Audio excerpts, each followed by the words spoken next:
धन का अभाव होना और गरीबी होना वैसे दो अलग बात है। धन का अभाव होना और गरीबी होना अलग बात है। ऐसे ऐसे लोग भी दुनिया में जिनके पास धन की कोई कमी नहीं पर उनसे बड़ा कोई गरीब नहीं, ऐसे ऐसे लोग भी हैं। और ऐसे हृदय के दिलदार भी हैं, जेब में अठन्नी नहीं है पर जब देखो समाज की सेवा करते रहते, जब देखो साधु सेवा करते रहते, भक्त सेवा करते रहते। असल में अमीरी वही है, उनकी है। और ऐसे अमीर के भैया खूब जमा जमा कर करके रख रखा, उसके बाद जब जेब से निकालने की बारी आई, कोई साधु सेवा करने की, संत सेवा, गौ सेवा करने की, तो 10 बार 1000 बार मन सोचता है, अरे नहीं, मेहनत से कमाए, ना ना ना। और हम कई बार कहते हैं कि भाई देखो, कोई व्यक्ति अगर कमा रहे हो बड़ी अच्छी बात है, खूब भगवान ने हाथ पांव जब तक चलाएं खूब कमाओ, खूब बढ़िया मेहनत करो। पर अब उसके बाद जब कमा लिया, मेहनत कर लिया, तो उसमें से थोड़ा निकाल करके संत सेवा में लगाओ, भगवत सेवा में लगाओ। नहीं लगाओगे तो क्या होगा? जमा करने से क्या होगा? एक दृष्टांत सुनाते हैं कि कोई विनोद का दृष्टांत है कि एक सेठ जी थे, बड़े कंजूस सेठ जी थे। तो कंजूस सेठ जी का क्या हुआ, उन्होंने एक दिन अपने घर में खाने के लिए खीर बनाई, पर ज़्यादा नहीं बन जाए इसलिए एक कटोरी बनाई। घर में खाने वाले 2 थे, एक उन सेठ जी का नौकर था और एक सेठ जी थे, और खीर थी 1 कटोरी। तो अब बांटे तो बांटे कैसे, एक ही खा सकता है। तो सेठ जी ने दिमाग लगा के बोला कि नौकर को बोला कि भैया चल रात को सो जाते हैं और सो करके फिर रात को सपना देखते हैं, और सुबह जिसको ज़्यादा अच्छा वाला सपना आएगा खीर वो खाएगा।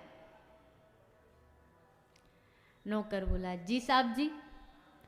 अब नौकर भी जब क्या होता है ना, घर रहते रहते मालिक को समझ जाता है, धीरे धीरे उसकी नस पकड़ लेता है कि इनसे कैसे निकाला जाएगा। तो उसने पूरी रात सेठ जी सोचे कि क्या बढ़िया सपना हम बताएंगे। पंडित जी इधर हल्ला मचा रहे, इनको चुप करना।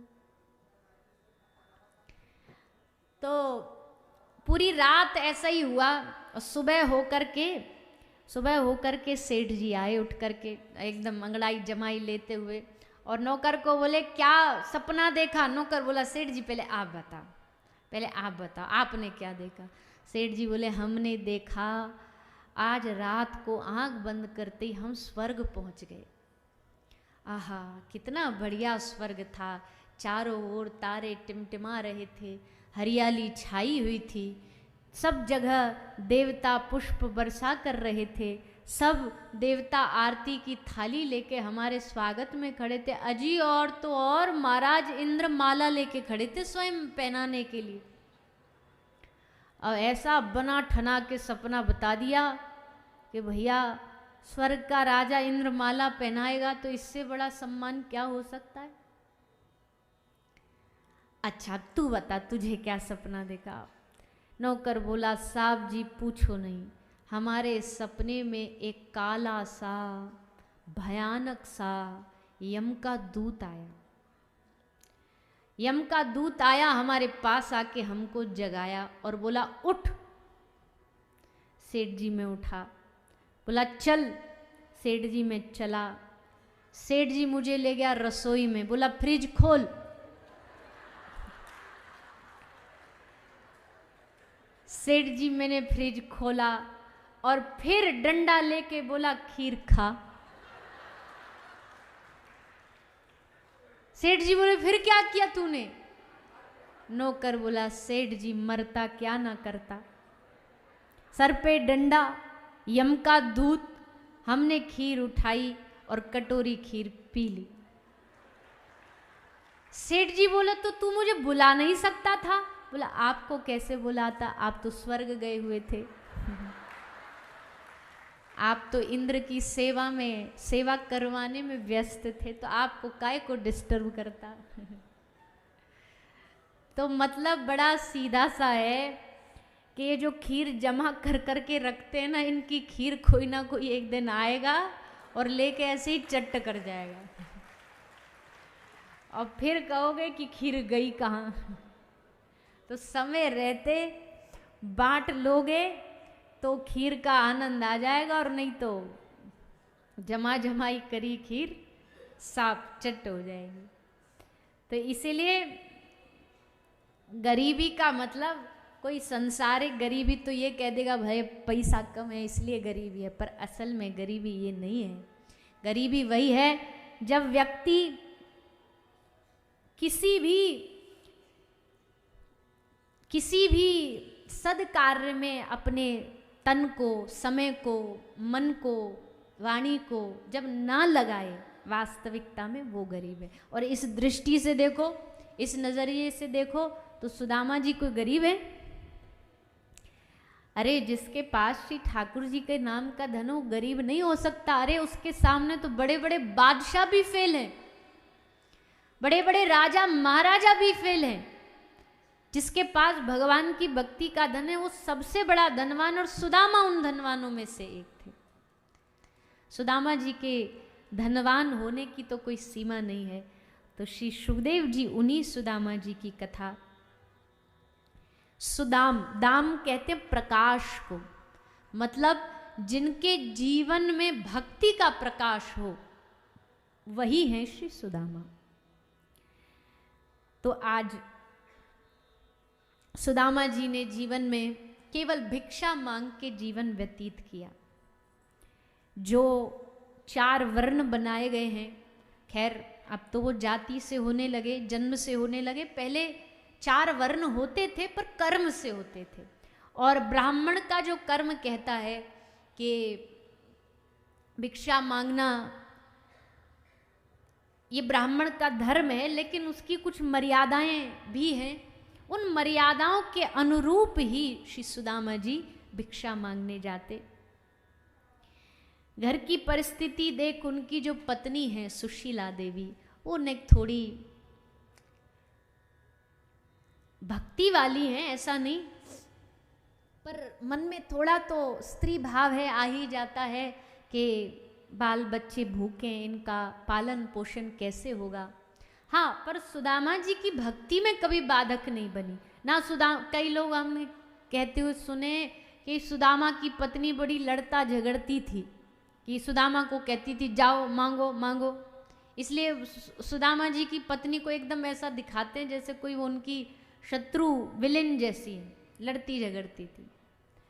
तुम्हारी पत्नी लड़ती तो इसका मतलब ये थोड़ी दुनिया की सब पत्नी लड़ेंगी, सुदामा जी की पत्नी भी बोले झगड़ा करती है। ऐसे कह कह कर के सुदामा जी की कथा को बताते हैं, पर ऐसा नहीं है। बड़ी नाम भी सुशीला, और यथा नाम तथा गुण, जैसा नाम है वैसे ही गुण है। कई लोग नाम के विपरीत होते हैं ना, एकदम नाम कुछ और होता है और एकदम होगा कुछ और। नाम होगा शांता बहन, पर जहां पहुंच जाए वहीं अशांति फैला दे। नाम होगा संतोष देव, नाम होगा अब कोई अमरदेव नाम रख लेने से अमर थोड़ी हो जाता है, मृत्यु तो एक दिन आती आती है। तो यथा नाम तथा गुण, नाम भी इनका सुशीला, और थी भी बड़ी सुशील। हाँ, कभी कभी जब घर की परिस्थिति देखती तो सुदामा जी से ने हाथ जोड़ के बोलती, हे नाथ, हमने सुना है द्वारिकाधीश आपके मित्र हैं, क्या जरा उनसे आप मिलकर के एक बार उनसे दर्शन करने के लिए, क्या आपका मन भाव कभी मन में आता नहीं कि एक बार उनके दर्शन कराऊं? जैसे तैसे सुदामा जी के मन में मिलन की अग्नि प्रज्वलित कर रही हैं कि भगवान से मिलने के लिए जाएं। और जब बार बार अग्नि में घी डाला जाता है तो स्वतः ही फिर अग्नि प्रज्वलित हो जाती है। वैसे ही सुदामा जी के हृदय में भाव पैदा हो गया कि अब हम अपने द्वारिकाधीश से मिलने जरूर जाएंगे। सुशीला से कहा तैयारी करो, भेंट लाओ, हम भेंट लेके जाएंगे। सुशीला बोली खाने को रोटी नहीं है घर में, एक अन्न का दाना नहीं है, काहे की भेंट, कैसी भेंट, क्या लेके जाओगे आप? सुदामा जी बोले कुछ तो होगा, जो है वही लेकर के जाओ, खाली हाथ तो नहीं जाएंगे। तो तो सुशीला जी घर में रसोई से थोड़ा तंदुल चावल लेके आई।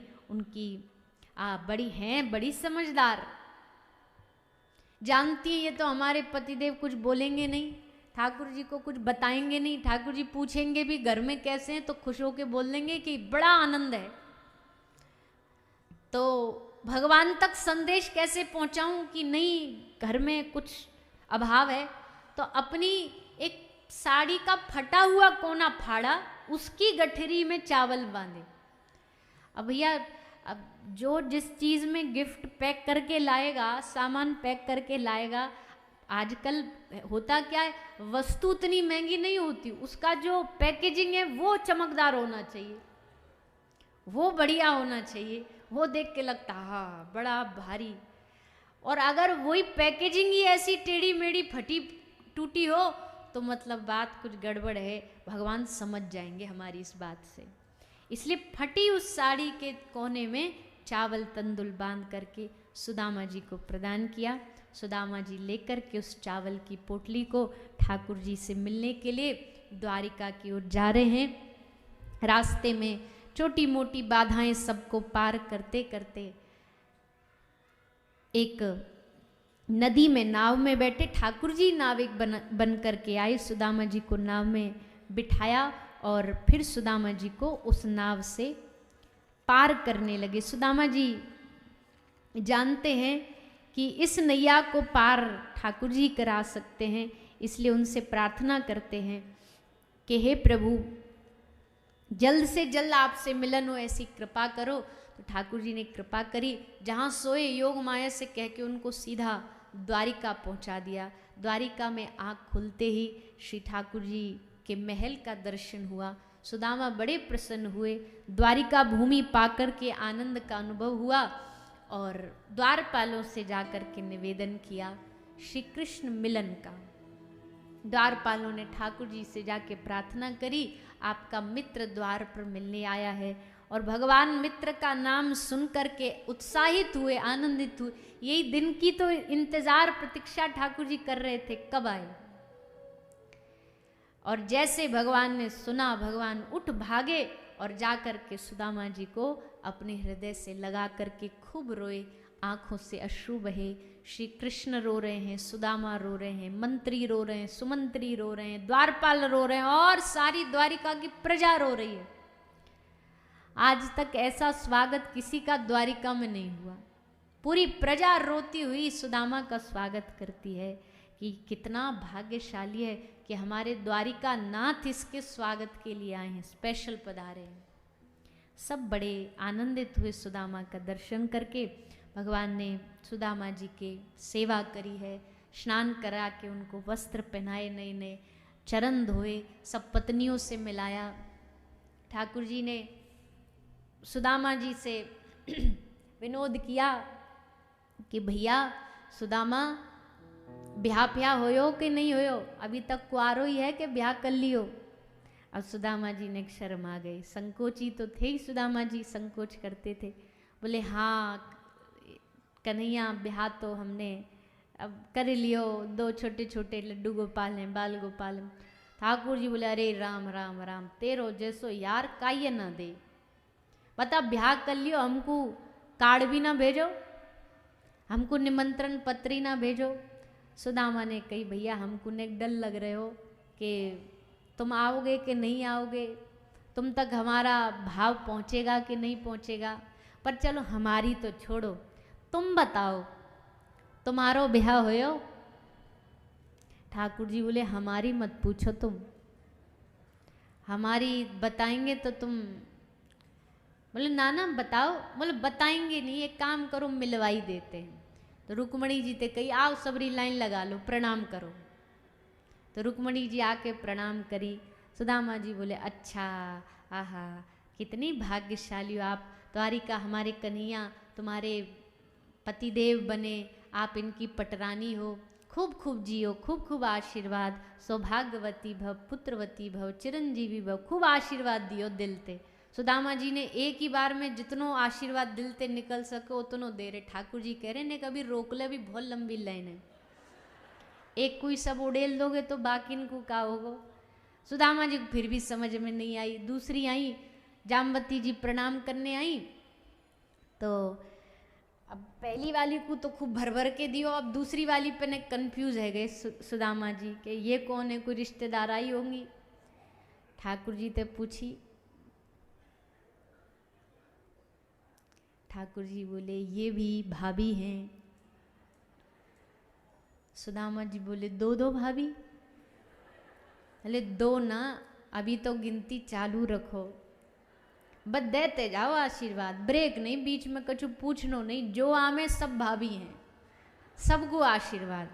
तो जो आमे सौभाग्यवती भव, पुत्रवती भव, चिरंजीवी भव। सुदामा जी देते गए आशीर्वाद। थोड़ी देर बाद सुदामा जी को हाथ थक गए, अब हाथ नहीं उठा रहे, ऐसी सौभाग्यवती भव, पुत्रवती भव। नेक फिर और थोड़ी देर बाद और नेक 5-10 पूरी हुई, अब वो आशीर्वाद भी कम है गो, शॉर्ट है गो, अब बोले भव भव भव। बीच में रोक के सुदामा जी बोले नेक रोको, नेक ब्रेक लगाओ। और कन्हैया ते पूछी कान में, भैया अपनी है कि पड़ोस से इकट्ठी कर लायो है? ठाकुर जी बोले ना, ये तो विद सर्टिफिकेट रजिस्ट्री की हमारी है, ये तो कानूनन है, ये सब हमारी है। अच्छा भैया कितनी है, गिनती तो बता दे। बोले 16,108। सुदामा जी तो वहीं लुढ़क गए। सुदामा जी बोले भैया हम पे ना दियो जाए आशीर्वाद, हम इतनी ने आशीर्वाद देने लगे तो हम जिंदा तो नहीं जाएंगे यहाँ पे। क्यों, हम दुबले पतले से बामन, हमारो खानो फानो कछु होवे नहीं है, कमजोरी वैसे आई वही है, इतनी दूर से आ रहे हैं, इनको कैसे आशीर्वाद देंगे। ठाकुर जी बोले देखो आपने करवा दियो अब झगड़े वालों काम, आधीन को तो आशीर्वाद दे दियो, आधीन को नहीं दोगे तो आधी बोलेंगे कि हमारे संग भेदभाव करो। सुदामा जी बोले तो आधीन को अगर हम देंगे तो हम नहीं बचेंगे, तो आप ही बताओ क्या करें। ठाकुर जी बोले चलो एक रास्ता निकालते हैं। एक रास्ता ये है कि हम इनके पति हैं और कहते हैं कि पति पत्नी का पुण्य में आधा आधा भाग होता है, तो आप हमको आशीर्वाद दे दो, हमारे सर पे हाथ धर दो, हमको आशीर्वाद मिला तो समझो सबरी 16,108 को आशीर्वाद मिल गया। सुदामा जी बोले हाँ ये बढ़िया है, आजा आजा तू हमको प्रणाम कर। तो ठाकुर जी ने प्रणाम करा और तब सुदामा जी ने आशीर्वाद दिया। ऐसे भक्त सुदामा के साथ मिलन हुआ ठाकुर जी का अद्भुत।